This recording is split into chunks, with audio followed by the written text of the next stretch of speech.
Hello，大家好，我是缇娜酱，欢迎来到我的频道。我在上个视频中呢，说到我要用这本黑手账来作为2020年的理财手账。单独设立一本手账呢，就是想让自己好好理财，不乱花钱。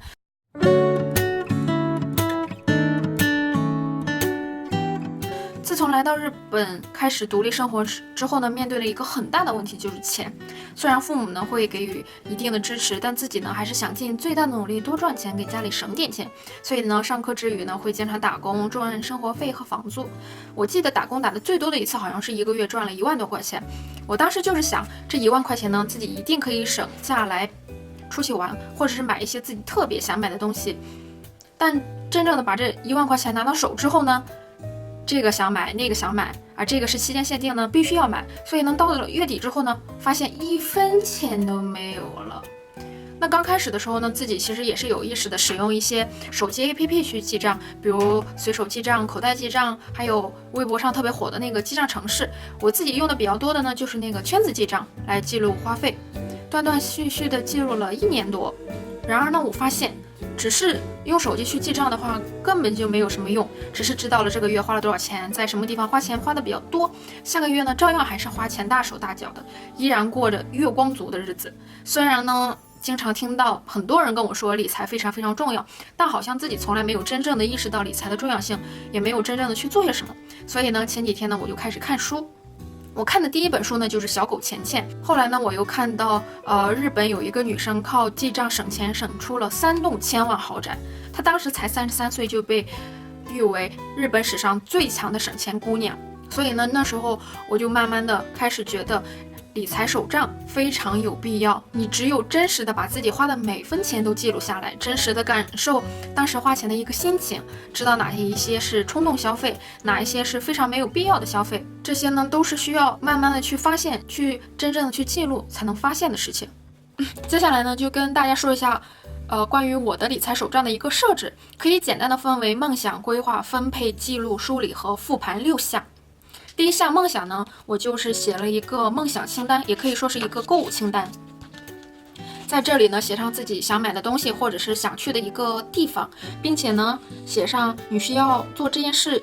需要花多少钱的一个具体的金额。你把它写下来之后呢，才更有动力去省钱，不乱花钱。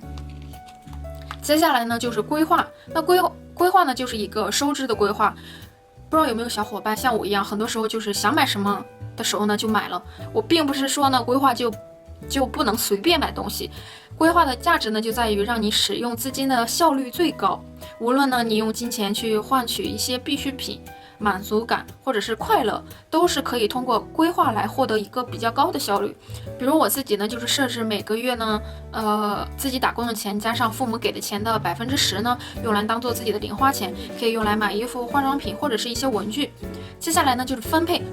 呢就是合理的分配自己的一个收入。没有收入的小可爱呢，可能就是父母给的钱，比如每个月10%呢可以用来攒起来，10%呢就是用来买衣服消费等等。这个分配呢，就是我一定要把它写下来，我知道我要花多少钱。比如我写的是具体的有一个规划，比如我生活费呢就是花3万块钱，然后呢其他2万块钱备用的2万块钱就是你可能没有想到的一些花费，就是当做一个备用金用。那这个分配呢，就是一定要写下来，你知道这个月我就是要花这些钱，不能超出这些钱。接下来呢，就是最重要的一个记录。记录呢，就是每一天固定时间来记录自己当天的一个收入支出。我选择这本黑色的手账当做自己的理财手账呢，是因为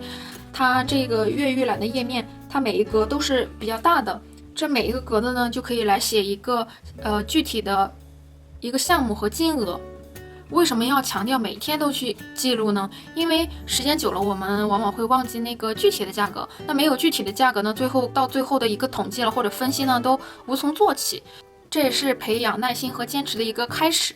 对于记录方面呢，我还有一个小小的 tips， 就是你在记录收入和支出的时候呢，可以用不同颜色的笔。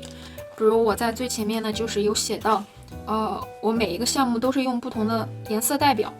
比如我在生活用品的支出呢，就是用这种最普通白色，娱乐支出，还有其他支出，还有一些意外的支出等等，还有收入呢也单独设立一个颜色。不同的分类消费项目呢用不同的颜色，这样呢可以非常直观的看到自己哪些东西买多了，